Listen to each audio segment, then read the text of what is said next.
Wait, do you ever get disappointed when you're showing someone something for the first time and you really want them to get it? And No, they not don't? at all. I think Yes. Oh. Matt knew exactly where I was Absolutely. going with that question. I'm clearly an Eeyore. I'm probably Rue. I'm a Christopher Robin with a Pooh Rising. And then I get in a canoe and I'm like, Clairs don't like canoes. No, they don't. I'm afraid of this lake. That's exactly what it was. Ow. It was a beautiful moment in our friendship. I was literally in the middle of getting hers up and down the Pathetic. stairs. Ow. I was like, I'm trying to get my hair done. I'm like, ah. I don't think that's an accurate representation of my owl. Well, you were in such pain you couldn't see clearly. So, Trauma. Thank you for listening to the Last Will podcast. I'm Matt Young. I'm a theater educator and a parent. And ever since I lost my father to cancer, I have been mildly obsessed with death. This is my last will and testament. Leo Tolstoy once said, "The two most powerful warriors are patience and time." Well, we're not doing time. This week, it's patience. And we are joined by a special guest. That is Claire Kenny's father, Jack Kenny. He is a delight, and I hope you enjoy this episode. Okay, so put your microphone here. Oh, I gotta stay pretty much. You just have to be like right on top of it Matt a little will bit, but tell I you. will. But I'll adjust as we go through. Oh, he's already recording. So exciting. I did. I started to record just to get us going.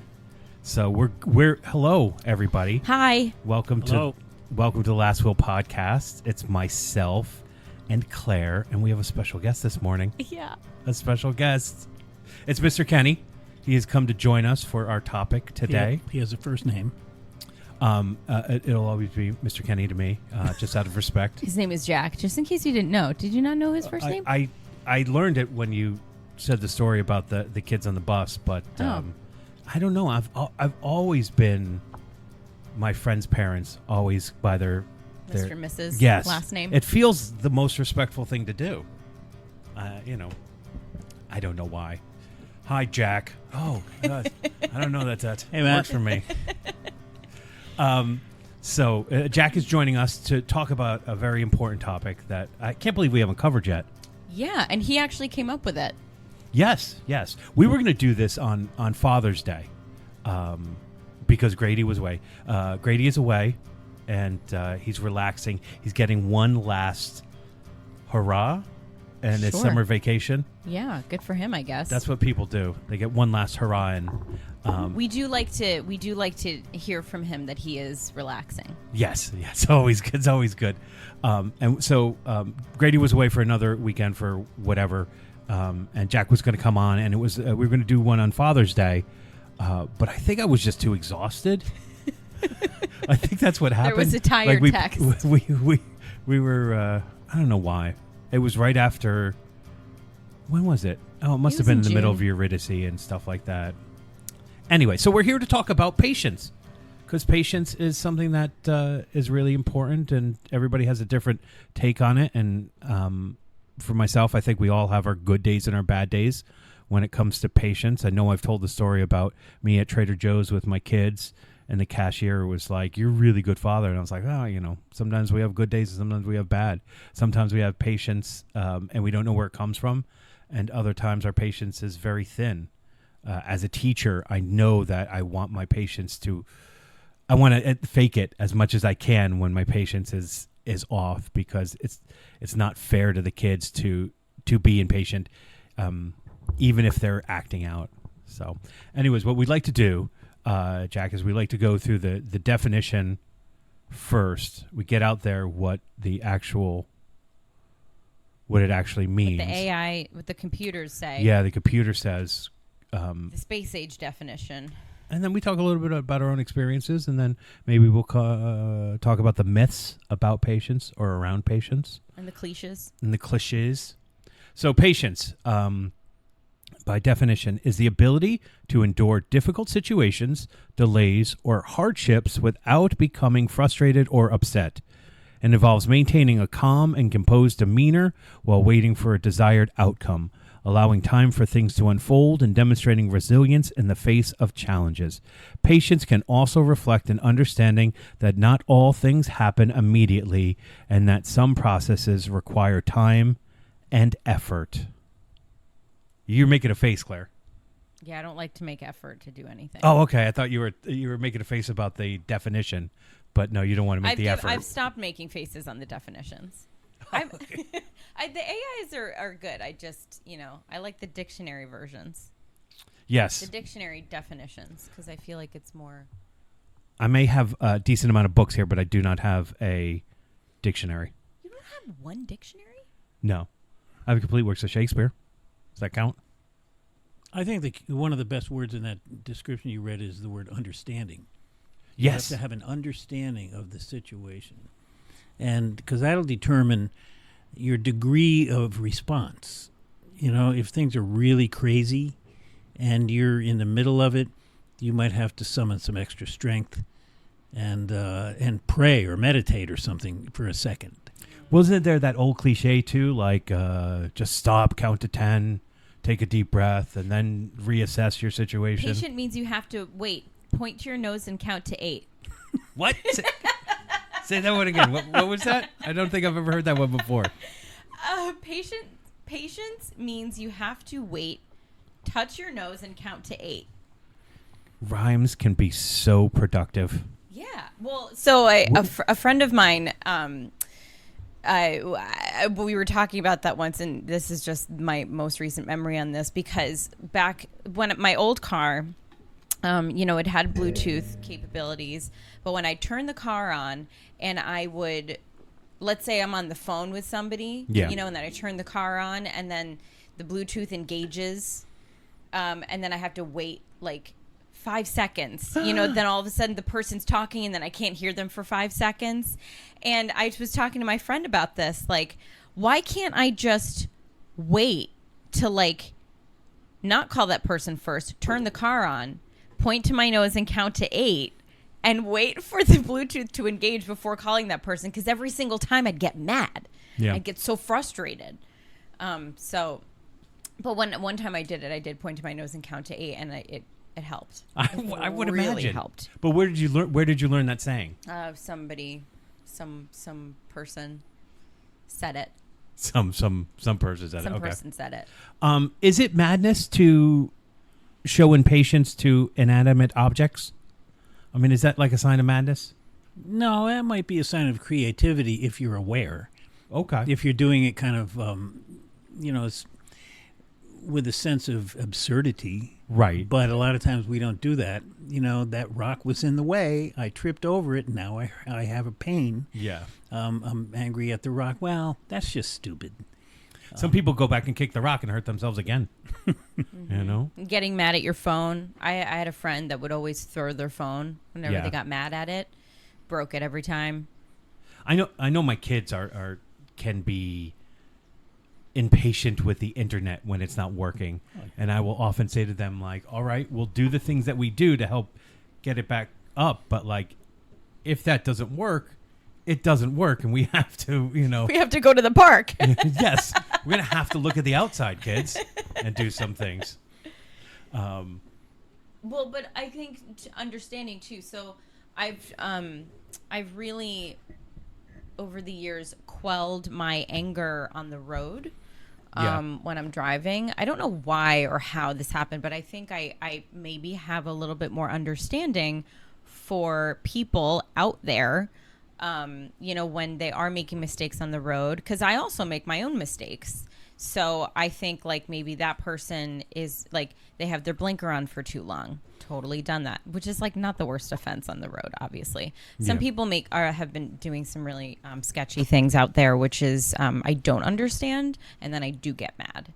I don't think you could just say sketchy things and then not tell us what those sketchy things are. Well, I almost got like totally sandwiched the other day, and it was really frightening. And this person, like, we were on the road together and we were like in town, and there was just like this awkward bend in the road that is, I take it every single morning that I go to work, and I'm always aware of it. But, like the person on the outside kind of has to hug the outside, and the person on the inside has to hug the inside, because and this person just didn't. Like I was there, and it's not like I was in their blind spot. Like they came up from behind me and went forward, but they started to move on to me while I was right there. So it was just like, hello, like we're both driving here and we're all on the road. There's cars everywhere. Yeah. So that I didn't understand, because that person was just being completely careless and almost hit me, which then would have caused like a major accident in the middle of town. So like that, and then people driving really, really fast, like really fast, unnecessarily, like swerving in and out on the highway. Well, like that's a huge example of impatience, right? So like if you're late for something and you've got to rush through, that's not anybody else's fault. You know, we're all out on the road. We all made a bargain of we're going to follow the rules of the road to keep everybody safe. Makes me so mad when they don't get caught. I know, right? I mean, all they could do, like one person could be listening to their music really loud and not be looking in their mirrors and just get over it, and that person's going 80, swerving in and out, and then everyone's dead. Well, you need patience when you drive. You absolutely need patience when you drive. I often find too that like it was before the internet, being in your car was the most what is the word that I'm looking for when no one knows you? Anonymity? Yeah, the first place anonymous. where you could be anonymous and spew like bile on people, you know, because they couldn't hear you, and you could just I hate this person, I wish them death, blah blah blah. Now on the internet, it's much easier to do, but I feel like the car was the first place to do that.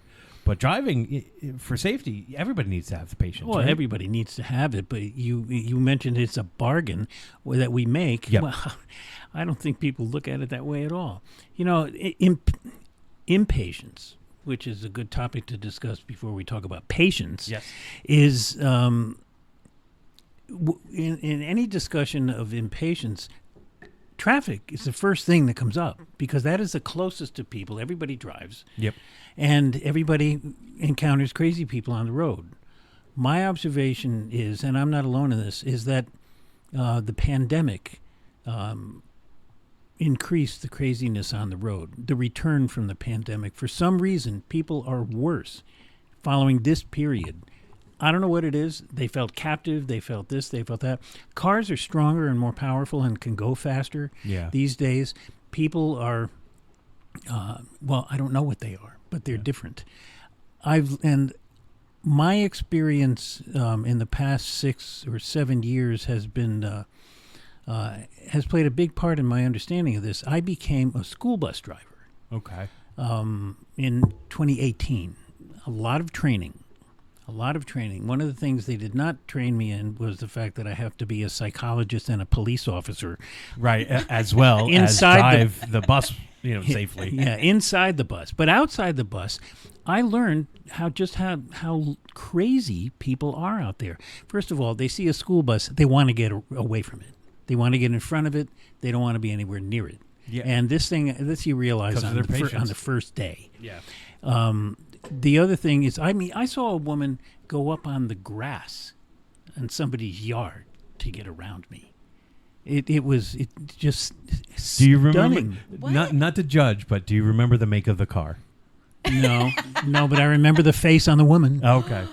I do. That's even better. Yeah. Wait, were you parked? Like, how does that? No, I was turning a corner, and I turned a corner wide, and she wouldn't pause to let the front of my bus, make the corner. She went up on a lawn to drive around it. She refused to slow down.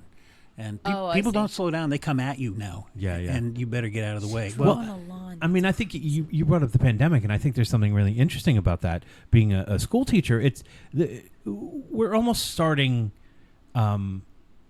at zero in terms of our ability to interact socially in the world. Right. It took away all of our ability to took away part of our empathy. It took away our patience. And so we have to kind of rebuild all of these structures. And we've taken a couple of years. For me, we're starting up school year again. They're very much like, all right, we've been treading water for a couple of years. Now it's time for us to swim because all our test scores are down. And because I work in the inner city, all of these things are way behind because of the resources we had and all of that, which, you know, if you think about it, all makes sense and shouldn't be that way. But, you know, we put resources where we need. That's a whole other episode. But we're talking about the idea of like reteaching them. They have to be retaught this. And I think that goes for adults too. We have to reteach socially that bargain that we're talking about when it comes to driving. And How do you do that? I don't know. I think it's got to come from a desire of the individual to want that. Got to teach empathy, right? I mean, it's a bigger question, but we have to get righted as a society. We're so at each other's throats. You know, we're so in a mode of if you disagree with me, then you need to be defeated type thing. And I think we just have to come back to the fact that we have a lot more in common than we have that's different. We should celebrate whatever those differences are. And we have to share the world. You know, it's not we win, you go away. It's we're here together. We have to share the roads together. When I talk to people from my driver's seat and they're not around but they're in the other car, I talk to them about living in a society. We live in a society, and you know, you're living alone in the universe, so it helps. They don't listen; they just drive away. Oh, you're talking to them while you're driving. I'm talking to them, and they're not there. Yeah. Well, maybe you're onto something, and this should have been more obvious to me. But listening, we have to start to listen. Like, even if it's not just words, we just have to listen to our environment and awareness. Those are the types of things that are really, really important in terms of becoming a working society. Patience is an individual thing, right? Patience is everybody's individual responsibility. I don't think it's outrageous to go, I've been impatient here, but like then it's your job to like quell that impatience, like boredom. If you're bored, that's not everybody else's fault. That's your fault, you know? Number one, awareness. Yeah. You're right. Absolutely right. Jack came prepared. He took notes. He took notes. People, be prepared. There is somebody who is actually prepared and thought about what we're going to talk about before we started. So awareness is first on my list. Thought about it. Thought about how impatient I am. You're like, we got to do this. And I was like, wait for this. Yeah, so awareness. For me, going to acting school, one of the first things we put into our work was the idea of awareness. You know, be aware of everything that's around you. You know, it just makes the most sense. You know, when we talk a lot about things through the lens of acting, just because it's what we seem to know the best. But like that's what we call the given circumstances, understanding the things that are happening before, the things that are going to happen in our relationships. You have to be aware. Why would you want to go through life without awareness, Claire? If you don't know about it. Well, I guess so. But if you're not aware of awareness, then you're not aware of awareness. But is that narcissistic behavior? No. No. Well, I think so. I mean, at least for me, like I feel like I'm the type of person that's always learning. So like maybe if I didn't think about it before and someone brings it up, like we talk about it in the podcast or I hear someone say it, I'm like, oh, I didn't think about that. I'm going to try and do that. Like my patience on the road has something that I have developed. Also out of a fear of, you know, getting into an accident, a fear of, you know, pissing somebody off and then they're going to run after me and kill me. So patience when it comes to driving and stuff is a safety issue as well. Yeah. Safety first. Yeah. Yeah. I mean, you can lose your patience out in the grocery store and you could upset somebody and you could get hurt for sure. But like, it's kind of paramount in driving your safety. You have to remain patient to be safe, you know? And when you have a car full of kids or a bus full of like 50 kids, this is the world's most precious cargo. Yeah. And you have Wait, gold? You have gold in your bus? No. Oh, kids. No. It is yellow, but it's not gold.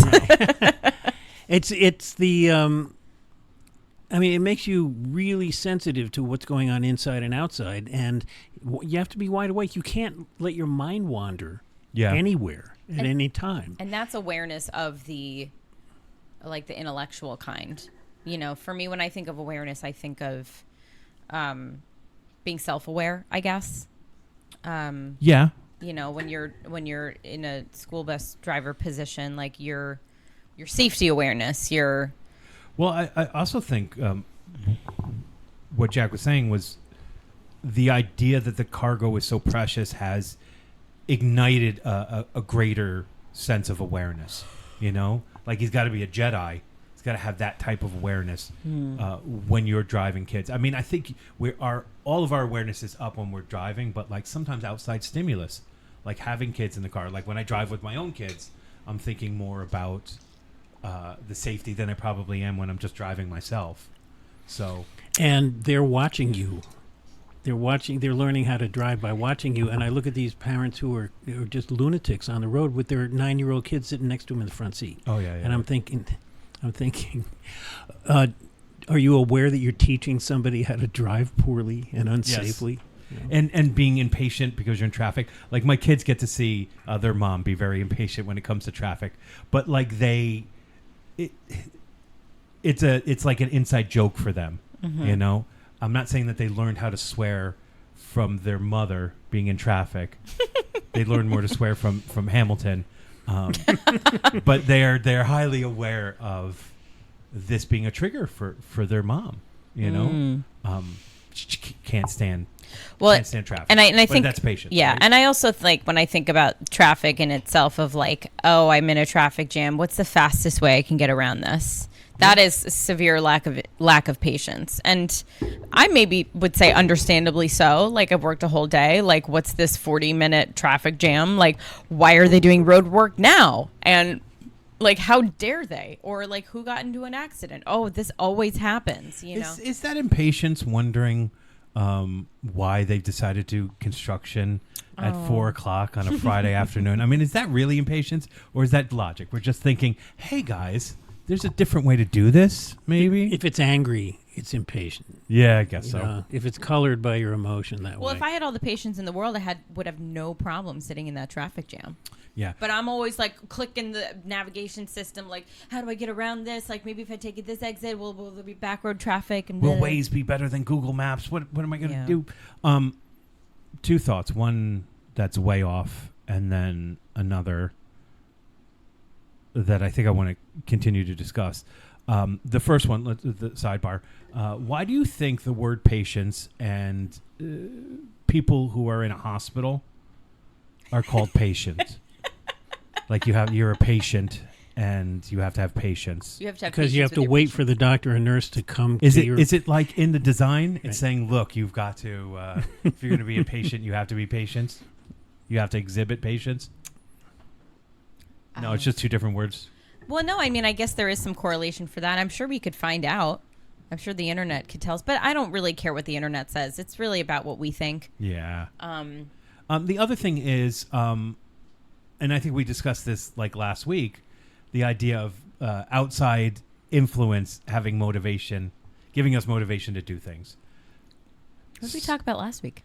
I quit smoking because I wanted to impress a girl. Oh, so like right, I had right. I can't remember exactly what our topic was. Yeah, you yeah. guys will remember because it will be up before this. So the idea of having the kids sparks a certain awareness that gives you more patience. I know, like you were saying before, Jack, that exhibiting behavior in front of my kids, there's a word in education. I'm getting so old. I just lose words. I absolutely lose words. But like, I do that too. Don't feel bad. Okay. I'm younger than you. Yeah. We'll lose Much them all younger. the time. Now I feel better. Yeah, when you're modeling behavior, Modeling. so you're constantly modeling behavior for your kids. Are there other things that cause other outside things that cause us to have greater patience? Or That cause us to have patience? well, like inspire us to be more patient in the moment. How do we find our patience? Is it just that inner self-awareness where we're like, oh, I'm aware that I'm being a jerk about this, and so now I want to change my behavior? I believe that's the answer. It's internal. Yeah. Because we think that we're triggered by outside things. Well, it might be triggered by it, but the reaction's coming from inside. I don't make you impatient. Right. I don't get up in the morning and lean over your bed before you wake up and say, you're going to be impatient today. Right. No. I might do all kinds of crazy things, idiot things, during the day that have an effect on you. They make you feel impatient, and it's how you deal with that. Yeah. And it's how I dealt. I've suffered from anger a lot during my life, and a few years ago I made some big changes in my thinking, Yeah. and I realized what I was doing and how I could fix it. I can change my mind, and it's not just I changed my mind. No, I'm changing my mind. And it's Yeah. not there's no outside force that's doing that. It's just, it's like, it's a decision. It's a metaphysical decision. Now, for me, listeners will know I struggle with understanding something on a logical level, and yet kinesthetically, the feeling in my body says something very, very different.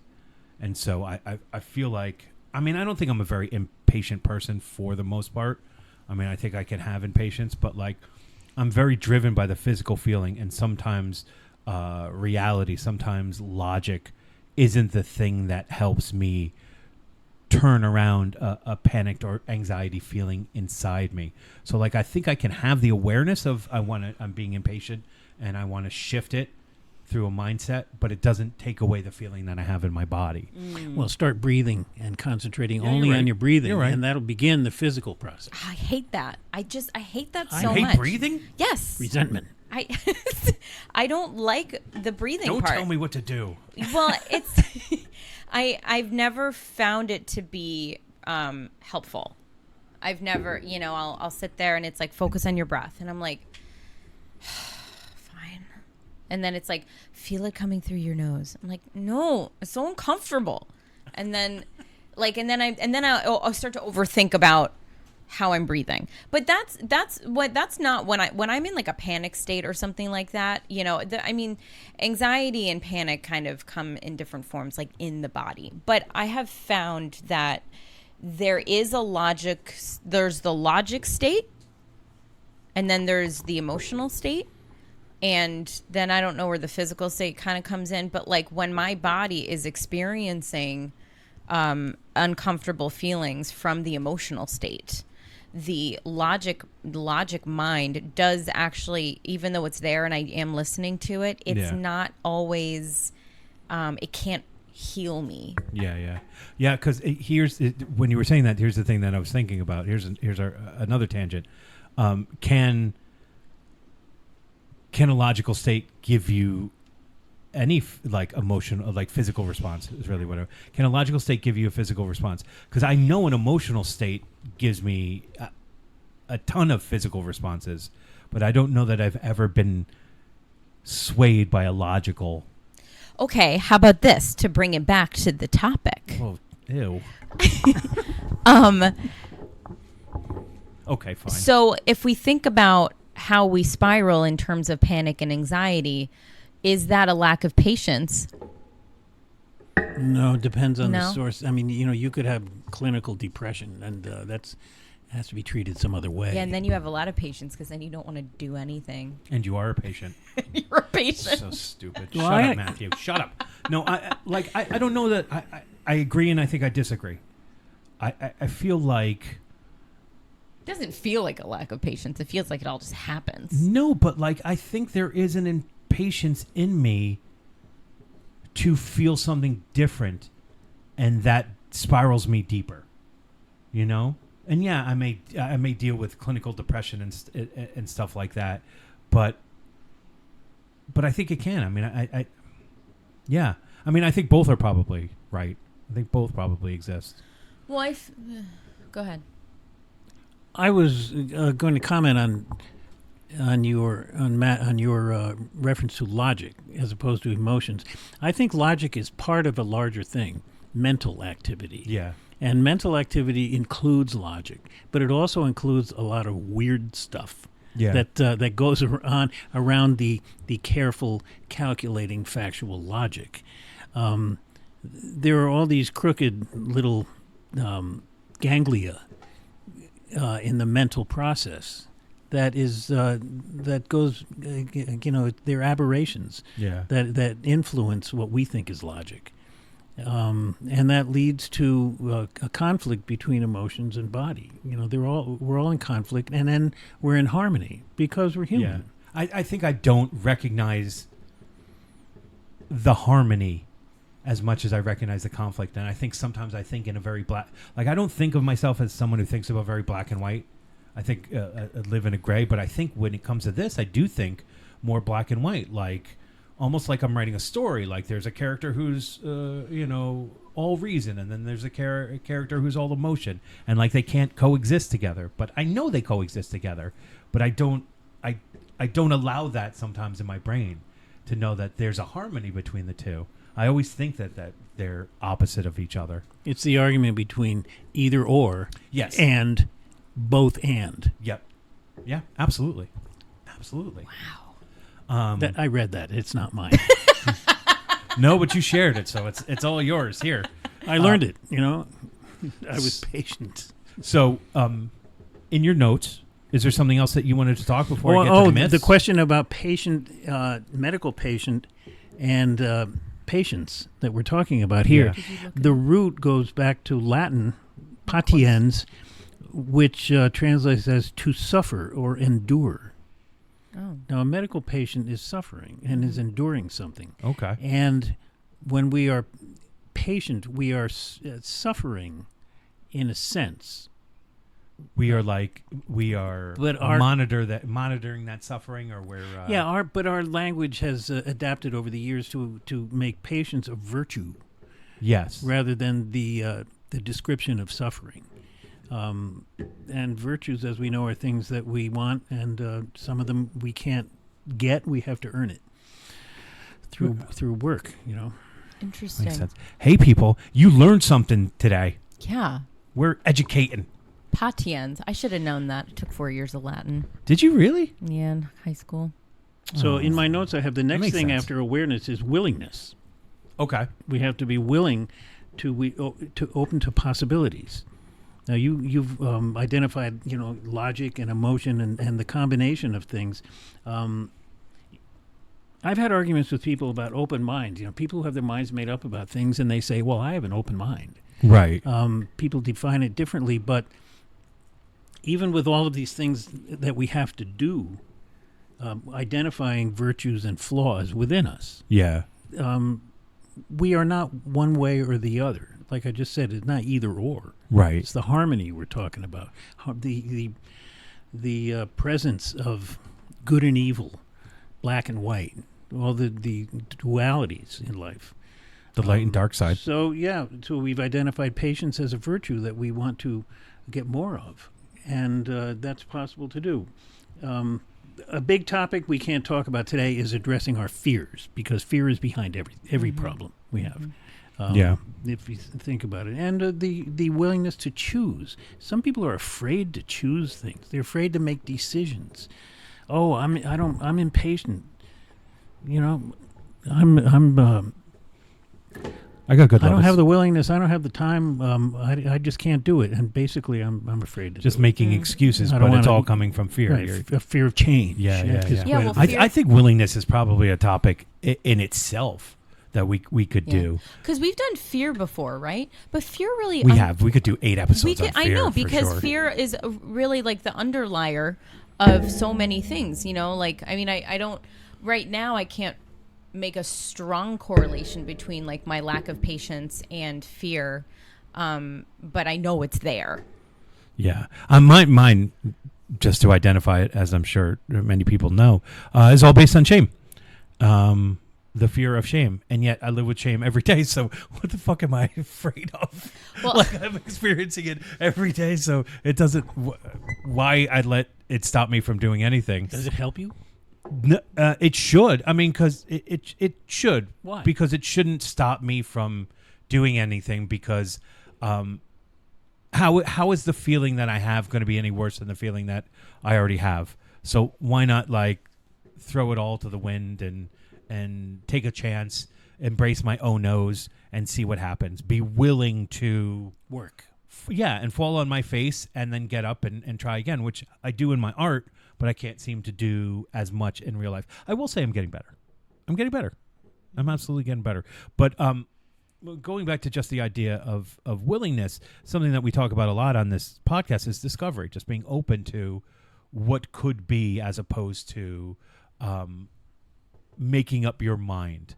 You know, the frustrations I think I have with most of the people that I have in my life right now, people that we work around us and all of that hoo-ha, is their unwillingness to learn and grow. They have no discovery in their life. They just have what they think is their expertise, and they just want to spew their expertise about whatever on everybody. And I don't think that's. I don't think it's productive. I have, and it makes me not trust too. Yeah. You know, when you see someone, I mean, and this goes all the way to the top of our society right now. But when you see someone who says, "I have all the answers, and I'm the only one who can solve this problem," I've never trusted anybody like that. Well, especially when you're self-proclaimed. Yes, exactly. And that's what bothers me. Because the self-proclaimed people, like, I'm this, I'm that. It's like, but you're not. Yeah, just because you said it automatically disqualifies you from that. Yeah, no one who has ever been very helpful has ever been one of those proclaimers. I have such a hard time, like, accepting compliments or saying, you know, when people ask me, "Are you a good singer?" I'm like, I don't know, and they're like, I do. And they tell me and then the people surrounding are like, "Yes, you are. Say it." And I'm like, "No, I would never say that because I don't know. What one person might think is different from what the next person might think." Yeah, but they may be challenging your it as false humility. I just say like I'm okay.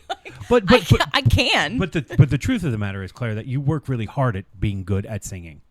Like you work hard at it. So I don't think there's anything wrong with claiming you have great skill in it, you know? But you would never walk around just telling everybody like, "Oh, I'm a great singer. I'm a great singer. I'm a great singer." I mean, you show us that you're a great singer, and we're happy to say it. We're happy to go like, "Yeah, but then there's Claire, and that's like a different level of singing." That's what we always say. That really is what we always say. It's like, "Oh my God, Claire is keeping this whole thing together." That's very nice of you. But I think people think about it like that. Like you're just not being realistic because you know you're good, and I think it's okay to be good. You know, and say like, "Yeah, I really enjoy it, and I work hard at it." Mm-hmm. You know, because You're those great. things are good. Even though I think you're great, you know, you can say you're good because you are good. It's a fact, and they're not going to argue with that. And they're not going to go Yes. home and say she has no humility. People who sing as poorly as I do are the ones who declare that they're good. You know, who go on American Idol back in the day and are like, I can really sing, you know, because it feels good. But that's different. That's totally different. I can't sing. I blame my dyslexia. That's really what I do. Because I can't. Like I hear the music and I can't keep the rhythm of the music together, and so the way that I word can't keep. It's a mess. But it's been. Do you lack patience? Oh, don't you try to bring this back to the topic. How dare you? How dare you? I do know that I do believe that singing can be taught with enough of all the things that we discussed today. I do feel like I have had enough lessons to know that there's a real there. I spent too much time in the theater and around musicals to have as little skill in it as I have. You know, it's one thing to just be like to have like a dead ear and stuff like that. Like I really struggle with the struggles are on a different level. So I'm just going to blame the dyslexia. All right, fine. And you didn't win that one though. I don't think dyslexia and singing have. I know you don't, and I wouldn't have thought that either. Oh, so you didn't know you had dyslexia until recently? Yes, but I've always struggled with. I don't even know what you would call it, but like staying with the rhythm of the music, like making the. Like I know what the rhythms of the lyrics are and how they should be, logically, but then I struggle to get that out when the music is playing. Like it doesn't, the actual music doesn't speak to me and open it up. So like I should be able to sing like within the rhythm of the songs, even if my voice isn't good, even if I'm off key. but that's not really what the problem is. The problem is I can't keep with the rhythm of the music and the lyrics, and I don't know the phrase. I'm not using the right phrasing. Interesting, because when I think of singing, I think about I think of tone, and I think of like melody, and I think of sound. I can't find the melody. That's really the word I'm looking for, even though I know the melody. Like I can't. It doesn't translate because I know tone, and I know how to use my voice. You know, I know how to be playful with my voice. I should be a better singer. Can you match than I a am. pitch? Because I don't think that's dyslexia. I probably can. Okay. See? You know, Well, the lex part of it means words, right? the what? The what? The lex part of dyslexia, Oh. the Yeah. LEX, that means words. Yeah. See, you learned two things today, people. Yeah. So I there's something about the two things that have made more sense to me, because I struggle in weird ways. Weird ways. Am I impatient about it to bring it all around? No, I think I've just accepted the fact that I will be musically adjacent my whole life. You know, I mean, I appreciate it. I've accepted the fact that I'm not going to be good at geometry or trigonometry or calculus or any of the other maths. Yes. You know. Yeah. But that's because I have no desire to be good at them. I Yeah. just, as long as there's a calculator, I'm fine. Yeah, unfortunately for me with language, that's been a bit of a handicap too. And as long as there's like spell check now, I've been all right, because sometimes I'm back at school, so I'm writing on the board and I'm looking at my words and I'm going, oh my goodness, No. oh my goodness. I think I've done all right, but every time I do something that I think is fishy, I'll go, I don't think I spelled that right. Like I'll let the kids know right away. I don't think I spelled that right. Do you tell Okay. your kids about your affliction? I have. I don't hide it. I literally just found out last year, so I don't. When I talk about it, I talk about it as a way of like, we're all similar, and we all have difficulties in certain things, and that perseverance is Sorry, unbelievable. Perseverance should be at the top of everything that we do. We don't have to be good at something right away, but like we can't give up on something because something is hard. And then I understand where they struggle. That's usually when I bring it up, for if it comes up. But I haven't had T-shirts made up, and I haven't written it like on the board, But What about T-shirts? when they You talk have about T-shirts having made up? ADHD, I'm like, I have ADHD as well, so I'm do? with you. Yeah. I also found out ADHD is you're considered neurodivergent if you have ADHD. Really? I didn't realize that. I thought that was just like autism. Oh. Was neurodivergent. I don't think it is. No, someone has told me that having ADHD is a neurodivergence. And I so guess, I'm just but hoping to get access into the club. That's really all I want. I know. I don't know. I got an ADD test this year and I didn't qualify. I didn't Real, pass. I'm sorry. Yeah. There is something like when I found out that I had dyslexia, and I think I've talked about this as well. I got really mad because it's so many years of frustrating reading experiences growing up, and then it just took a little bit of framing for me to go, oh no, it's kind of like what's made me who I am. Certainly as a performer, which I wouldn't change for the world, but it also is like answered questions about like in my mind too, like why have I struggled with music so much? In a way that doesn't seem straightforward. Anyways, anything else on your list, Jack, that you want to talk about before we get into some of these myths? Well, I was just going to mention work. Work is the final stage of this thing, and the one that I always don't like because it's work, and I tend to be lazy. It's one of my biggest challenges. I procrastinate, and I pretend I don't have the energy to do things. Oh, that's pretending? Interesting. I'm I gonna use pretend that- I didn't hear that. I use that word so my audience wouldn't lean too hard on me.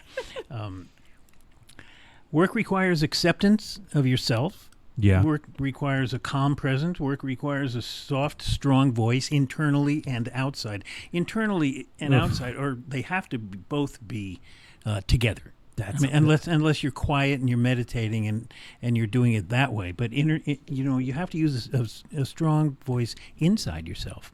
But it has to be nurturing may not be the right word, but like a caring inside voice. My inside voice is not caring. Oh yeah, no, it has to be forgiving. Yeah. Oh my God.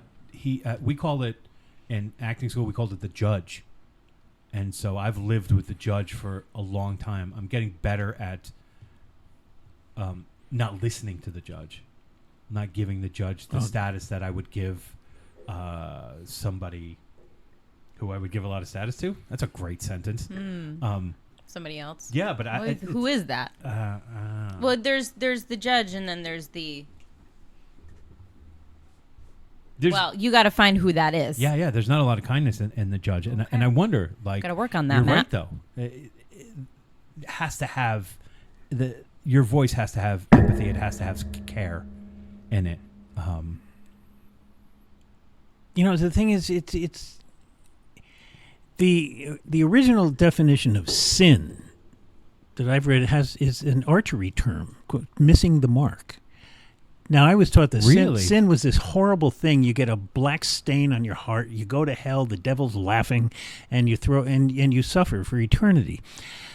Sin is missing the target when you shoot an arrow, and then the next thing you do is you put your bow down and you go and get your arrow, and you come back and you pick up the bow and you try again. I love that metaphor. It's the third thing you learned, people, today. Wait, isn't sin also in... I can't believe I'm saying this twice in the same podcast. Isn't it a geometry term? Sign. Sign. S-I-N-E. It's not S-I-N? Oh, it's abbreviated. All right, you could just edit that part out, Matt. Oh yeah, cut. We won't. Embarrassing. We won't. How embarrassing that Claire talked about geometry twice. Yeah, really. Jack taught us 3 things, but Claire talked about geometry. And trig. Yeah. How many times have I talked about myself today? Jeez. Ugh. See, the judge sometimes is outside too. One more thing about work, about the work part of patience, you have to have patience. And that's all I'm going to say for that one, because you got to work on patience to have patience. Mm-hmm.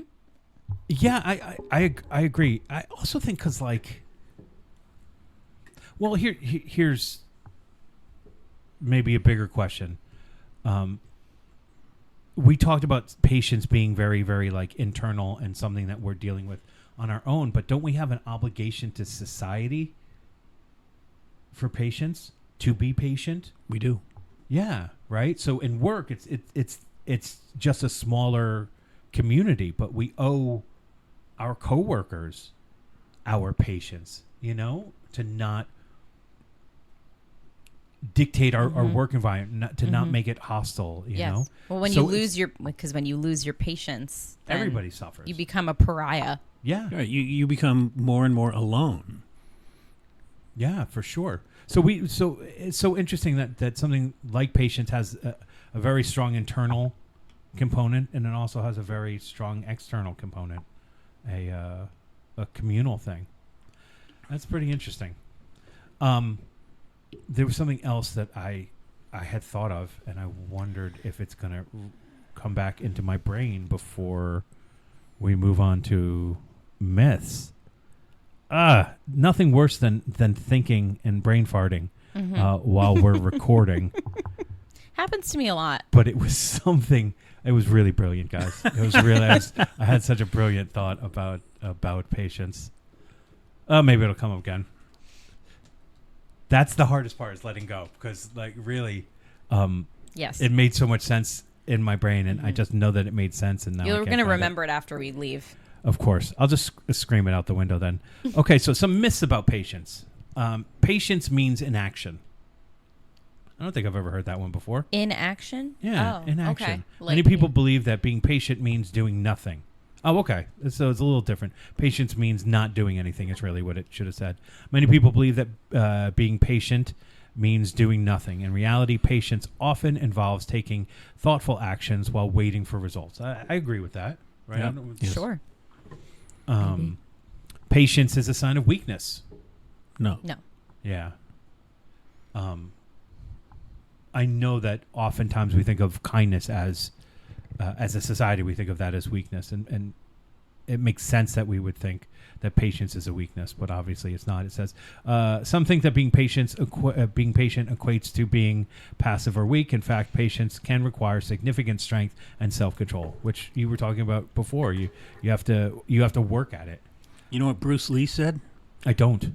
Bruce Lee said, patience is not passive. On the contrary, it is concentrated strength.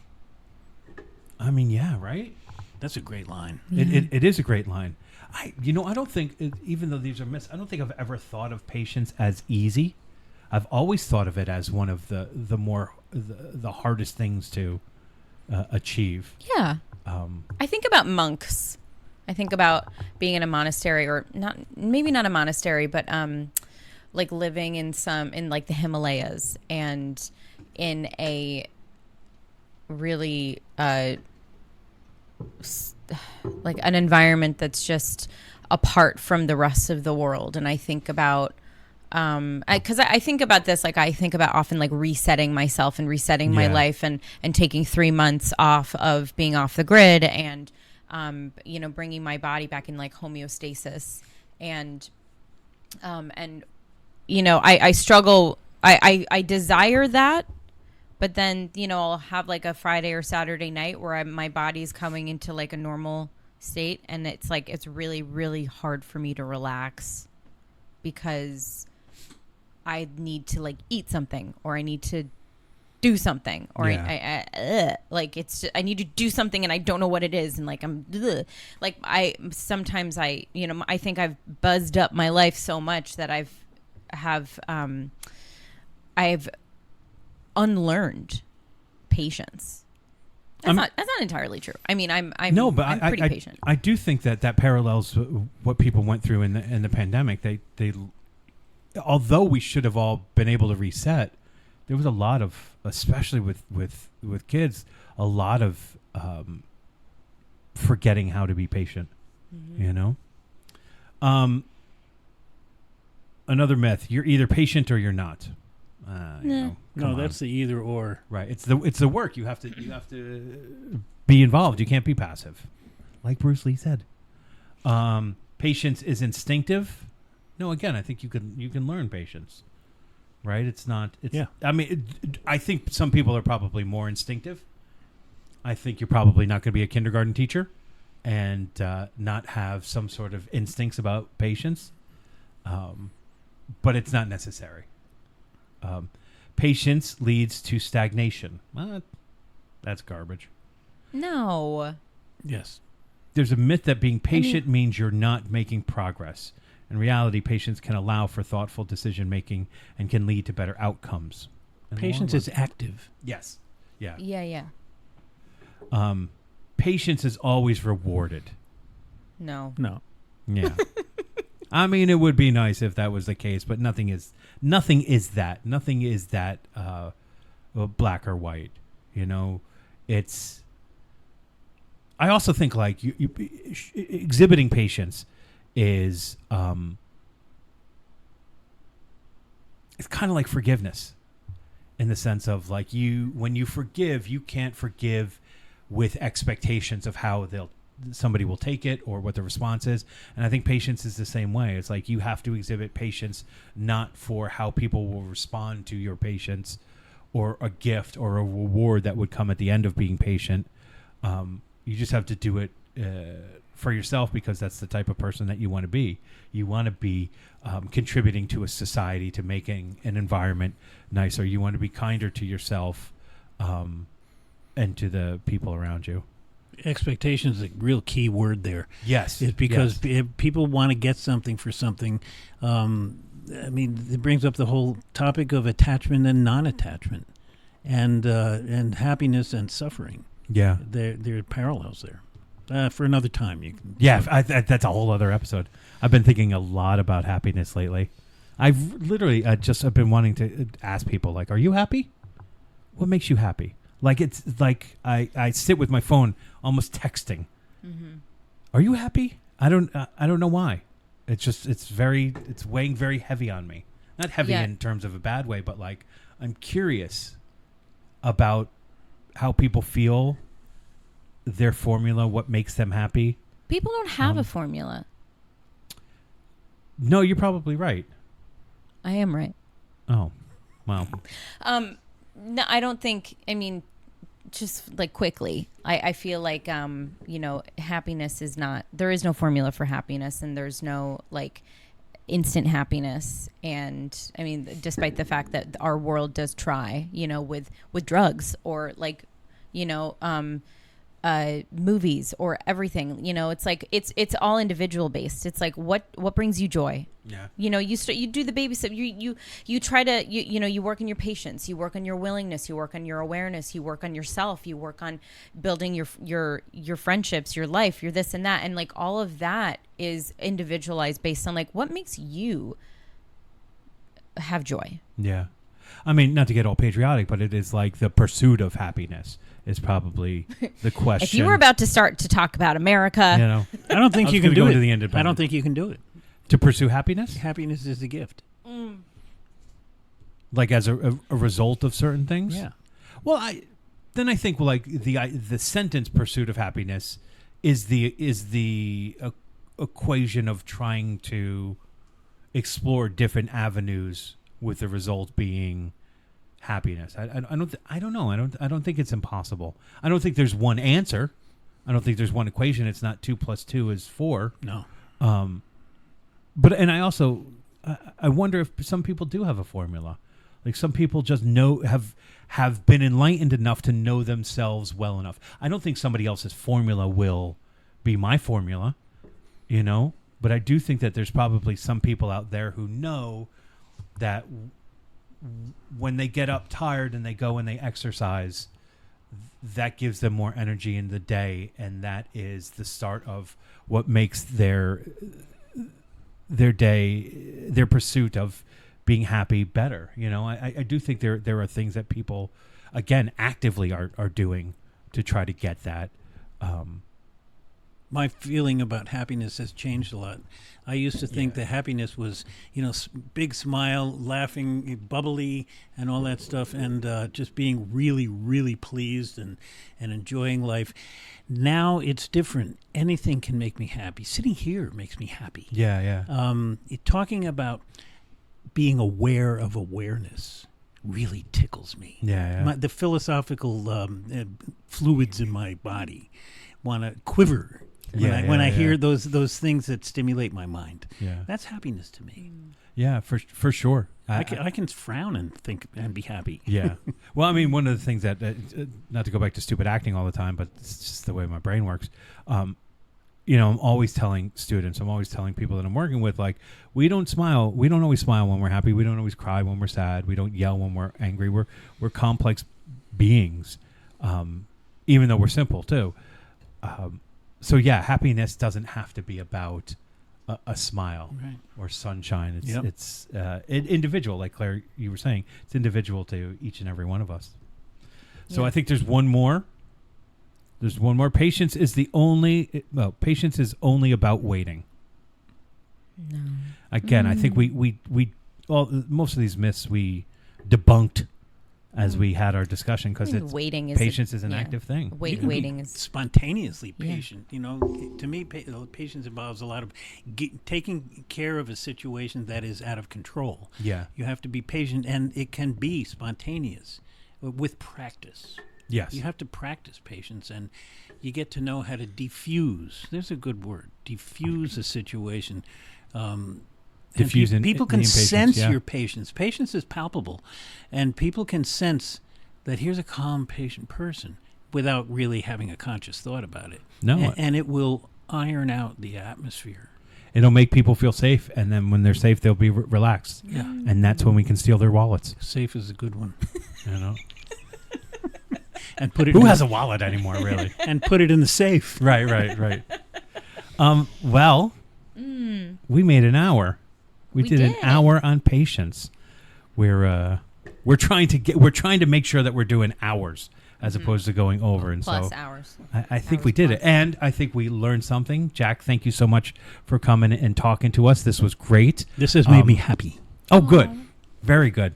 Well, you are invited back anytime you want. Of course, Claire has to say about that because No. She's No, I don't. she's in charge too. Not that we don't want you back, Grady. Not that he's listening to this. So normally when we end, well, I guess the question I need to ask both of you is, was there any farting going on during the show? Oh my gosh. Because I didn't hear anything and I didn't smell anything. So I know I didn't fart. Not me. I didn't fart either. We had a fart free. It's so weird. Something's always going on. Yeah, I yeah, did, yeah. like a little bit before, but not while we were As I was rolling. walking up and Fragrance-free sitting here. podcast. Well, I hope even though this was a fart-free episode, you guys still enjoyed it. All right. Okay. Till next time. Bye. Bye. So, well, that's our episode on patience. I hope you enjoyed it, and I hope you enjoyed Jack Kenny. That sounds like a 1930s detective name, doesn't it? Jack Kenny. Keep your nose clean, kid. This dame's more trouble than she's worth. What does that even mean? More trouble than you're worth. Anyways, Jack was a delight. Claire was a delight. I hope you enjoyed it. If you like The Last Will Podcast, please reach out to us at thelastwillpodcast.com, The Last Will Podcast on Instagram, and tell a friend. It would be really, really nice of you to tell a friend if you like what you heard. If you didn't like what you heard, that's fine too. Write us a crappy review. Rate, review, and subscribe. That's usually what I say, but instead I decided to say something totally and completely different. But this will remain the same at the end of every episode. Try to speak a little. The end of every episode, I will always say, onward, forward,